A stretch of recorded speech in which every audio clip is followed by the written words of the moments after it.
بسم اللہ الرحمن الرحیم۔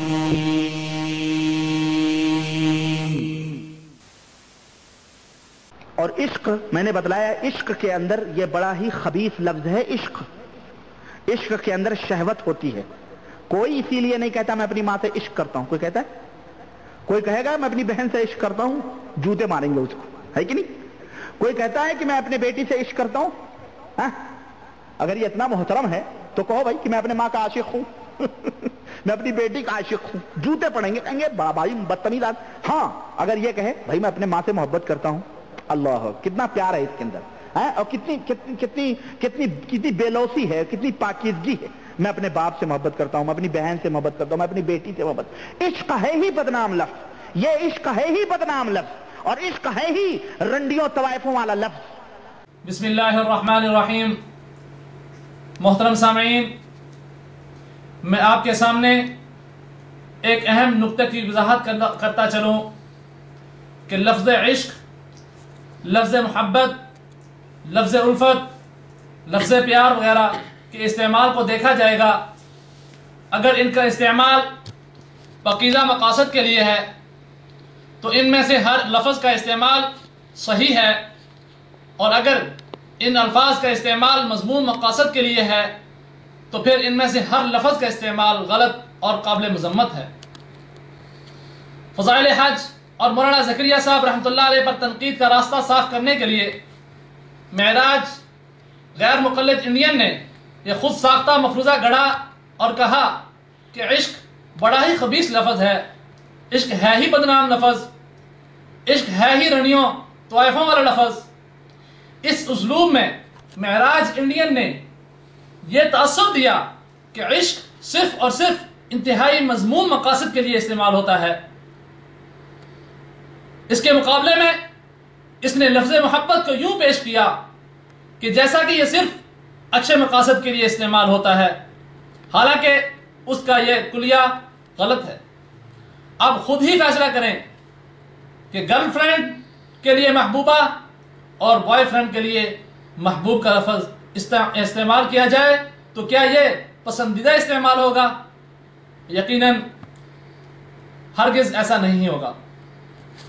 گرامی قدر سامعین، لفظ عشق کے اسی مفہوم کی مزید وضاحت کے لیے میں قرآن کریم کی سورہ واقعہ کی آیت نمبر 37 عرباً اتراباً کا مفہوم مختلف مفسرین کے حوالے سے پیش کرتا ہوں۔ جنت کی حوروں کی بابت امام ثعلبی رحمۃ اللہ علیہ نے عروباً کی تفسیر میں لکھا ہے عواشق لازواجہن، کہ وہ حوریں اپنے شوہروں کی عاشق ہوں گی۔ ملاحظہ ہو تفسیر الکشف والبیان سورہ واقعہ تفسیر آیت نمبر 37۔ نیز امام عمر بن علی حنبلی رحمۃ اللہ علیہ لکھتے ہیں عن ابن عباس ومجاہد العرب العواشق لازواجہن، عرب سے مراد یہ ہے کہ وہ حوریں اپنے خاوندوں کی عاشق ہوں گی۔ ملاحظہ ہو اللباب فی علوم الکتاب سورہ واقعہ تفسیر آیت نمبر 37۔ محترم سامعین، نیز امام ابو اللیث سمرقندی لکھتے ہیں عرباً یعنی محبات عاشقات لازواجہن، کہ وہ حوریں اپنے شوہروں سے محبت کرنے والی اور عشق کرنے والی ہوں گی۔ ملاحظہ فرمائیں تفسیر بحر العلوم سورہ واقعہ تفسیر آیت نمبر 37۔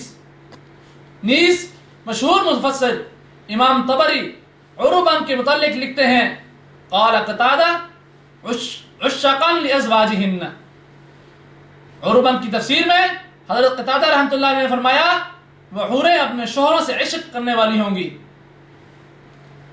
ملاحظہ ہو تفسیر طبری سورہ واقعہ تفسیر آیت نمبر 37۔ محترم سامعین، یہ چند تفاسیر کا حوالہ ہے، جبکہ اور بھی بہت ساری تفاسیر کے اندر یہی معنی منقول ہے۔ اب آپ چند باتوں پر غور کریں۔ نمبر 1، آپ بڑی ایمانداری سے فیصلہ کریں کہ عشق کا جو مفہوم معراج انڈین غیر مقلد نے بیان کیا وہ حقیقت پر مبنی ہے، یا اس کے پس منظر میں معراج غیر مقلد کی پراگندہ سوچ کا عمل دخل ہے، کیونکہ بالفرض معراج غیر مقلد کے بقول اگر عشق کوئی خبیث لفظ ہوتا تو قرآن کریم کی تفسیر میں جنت کی حوروں کے لیے استعمال نہ ہوتا۔ نمبر 2، قرآن کریم کی تفسیر میں یہ لفظ جنت کی حوروں کے لیے استعمال ہوا ہے، جبکہ یہ بدبخت معراج غیر مقلد کہتا ہے کہ یہ رنڈیوں اور طوائفوں والا لفظ ہے۔ استغفر اللہ۔ نمبر 3، قرآن کی تفسیر میں حضرت عبداللہ بن عباس رضی اللہ عنہما عروباً کی تفسیر میں جنت کی حوروں کے لیے عاشق کا لفظ استعمال کرتے ہیں، جبکہ یہ پراگندہ مزاج شخص معراج غیر مقلد عشق کو بدنام لفظ کہہ رہا ہے۔ اور معراج جاہل، کاش کہ تعصب کی بنیاد پر اتنا بڑا بول بولنے سے پہلے تو سوچ لیتا کہ تو مولانا زکریا رحمۃ اللہ علیہ کے خلاف جو بول رہا ہے اس کی چوٹ مفسر قرآن حضرت عبداللہ بن عباس رضی اللہ عنہما پر جا کر لگ رہی ہے۔ یہ تیری جہالت ہے، یہ تیری گستاخی ہے، یہ تیری بدتمیزی ہے، یہ تیری پراگندگی، یہ تیری ہی پراگندہ سوچ ہے، یہ تیری بدبختی ہے، یہ تیری جسارت ہے، یہ تیری خباثت ہے۔ الغرض گرامی قدر سامعین، آپ نے اندازہ لگایا کہ معراج انڈین کی تقریریں علمی بنیاد پر نہیں ہوتی بلکہ جہالت کی بنیاد پر ہوتی ہیں۔ جو اس کے منہ میں آتا ہے وہ علم گلم باتیں بول دیتا ہے۔ اب آپ خود ہی اندازہ لگائیں کہ جو معراج لامذہب حضرات صحابہ رضوان اللہ علیہ مجمعین اور مفسرین کے خلاف اتنی غیر محتاط اور غلط گفتگو کرنے کی جرت اور جسارت کرتا ہے، وہ علماء دیوبند کے خلاف اپنی تنقید میں کتنا زیادہ غیر محتاط ہوگا۔ محترم سامعین، یہ چند آخر میں آپ کو دلچسپ کلپ پیش کرنے لگا ہوں جسے دیکھ کر آپ اس نتیجے پر پہنچیں گے کہ نمبر 1، غیر مقلدین دوغلے ہیں، اپنوں اور غیروں کے لیے ان کے پیمانے جدا جدا ہیں، بالفاظ دیگر ان کے لینے اور دینے کے ترازو علیحدہ علیحدہ ہیں۔ ایسے ہی لوگوں کے بارے میں قرآن کریم میں ارشاد ربانی ہے، وَيْلٌ لِّلْمُطَفِّفِينَ الَّذِينَ إِذَا اكْتَالُوا عَلَى النَّاسِ يَسْتَوْفُونَ وَإِذَا كَالُوهُمْ أَوْ وَزَنُوهُمْ يُخْسِرُونَ۔ ترجمہ، بڑی خرابی ہے ناپ تول میں کمی کرنے والوں کی کہ جب لوگوں سے ناپ کر لیتے ہیں تو پورا لیتے ہیں، اور جب انہیں ناپ کر یا تول کر دیتے ہیں تو کم دیتے ہیں۔ اب آپ وہ کلپ دیکھیں جس میں دسمبر سن 2007 کے ایک جلسے کا منظر ہے جو معہد علوم الحدیث حیدرآباد ہندوستان میں منعقد ہوا۔ اس میں معراج غیر مقلد انڈین نے بھی تقریر کی۔ پس منظر میں آپ وہ بینر دیکھیں جس میں اس جلسہ کے مہمان خصوصی کا نام کیا لکھا ہے، فضیلۃ الشیخ مولانا عاشق علی عصری حفظہ اللہ، شیخ الحدیث جامعہ اسلامیہ۔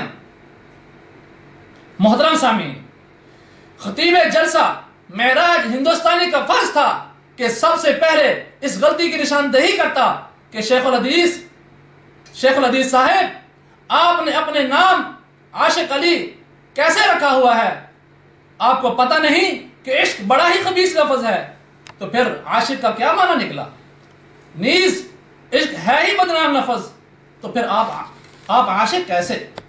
نیز عشق ہے ہی رنڈیوں طوائفوں والا لفظ، پھر آپ جیسے شیخ الحدیث کا نام عاشق کیوں کر؟ الغرض یا تو عاشق علی صاحب کو اپنے موقف پر قائل کرتا اور ان کا نام بدل دیتا محب علی، اگر تو ان کو قائل نہ کر پاتا تو ان کے موقف کو تسلیم کرتا اور اپنی غلطی کا اعلان کر کے مولانا زکریا صاحب رحمۃ اللہ علیہ پر اس لفظ کے حوالے سے کی گئی تنقید پر اپنی توبہ کا اعلان کرتا۔ لیکن محترم سامعین، اس پوری تقریر میں معراج غیر مقلد نے اس موضوع پر ایک جملہ بھی نہ کہا۔ یہاں سامعین معراج انڈین سے بجا طور پر سوال کرتے ہیں، نمبر 1 کہ فضیلت الشیخ، آپ مولانا زکریا صاحب رحمۃ اللہ علیہ کی فضائل حج کو باہر سے اٹھا کر لائے اور جلسے میں لا کر لفظ عشق کا استعمال کرنے کی وجہ سے ان پر خوب برسے، جبکہ یہاں تو آپ اس بینر کے زیر سایہ کھڑے ہو کر تقریر کر رہے ہیں جس پر مہمان خصوصی کا نام عاشق علی لکھا ہوا ہے۔ یہاں کلمہ حق کہنے سے آپ کی آواز کیوں دب گئی؟ یہاں آپ کی زبان کیوں گم ہو گئی؟ سوال نمبر 2، فضیلت الشیخ، ایک بزرگ کا نام مولانا زکریا صاحب ہے، انہوں نے اپنی کتاب میں کہیں لفظ عشق لکھا ہے، اس پر تو آپ خوب برسے، لیکن اس مہمان خصوصی کا نام تو ہے ہی براہ راست عاشق علی۔ یہاں آپ کی وہ غیرت ایمانی کہاں چلی گئی؟ یہاں آپ کی حق گوئی اور بے باکی کا کوئی انداز کیوں اجڑ رہا؟ سوال نمبر 3، فضیلت الشیخ، معراج غیر مقلد، آپ کو یاد ہے کہ ایک دفعہ مدینہ منورہ کے غیر مقلدوں میں آپ نے تقریر کی تھی، اس وقت مولانا مفتی عاشق الہی صاحب رحمۃ اللہ علیہ حیات تھے، وہ اس جلسہ میں موجود نہ تھے، لیکن پھر بھی ان کے اس شہر مدینہ میں ہونے کی بنا پر آپ نے لفظ عشق اور عاشق پر بڑی بےہودہ گفتگو کی تھی۔ لیکن جناب، آج تو عاشق علی نامی شخص آپ کے جلسے میں مہمان خصوصی ہیں، ان کی موجودگی میں آپ کی مزعومہ اصلاحی گفتگو منظر عام پر کیوں نہ آئی؟ ایک معمہ ہے سمجھنے کا نہ سمجھانے کا۔ فضیلت الشیخ معراج، کیا یہ آپ کی دوغلی پالیسی اور دورخہ پن نہیں ہے؟ بقول شاعر، زاہدہ تسبیح میں زنار کا ڈورا نہ ڈال، زاہدہ تسبیح میں زنار کا ڈورا نہ ڈال، یا برہمن کی طرف ہو یا مسلمان کی طرف۔ غیر مقلدین کے سامعین و مداحین، کیا اب بھی آپ ایسے غیر مقلد مولویوں کی تقریروں پر اعتماد کریں گے؟ امید ہے اس کا جواب نفی میں ہوگا۔ السلام علیکم۔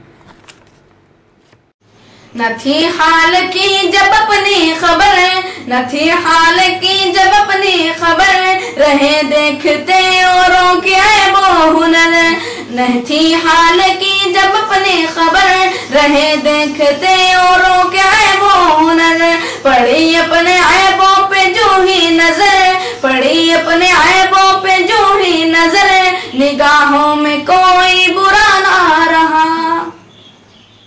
یہ عذر امتحانے، یہ عذر امتحانے، جذب دل کیسا نکل آیا، یہ عذر امتحانے، جذب دل کیسا نکل آیا، ہم الزام ان کو دیتے تھے قصور اپنا نکل آیا، ہم الزام ان کو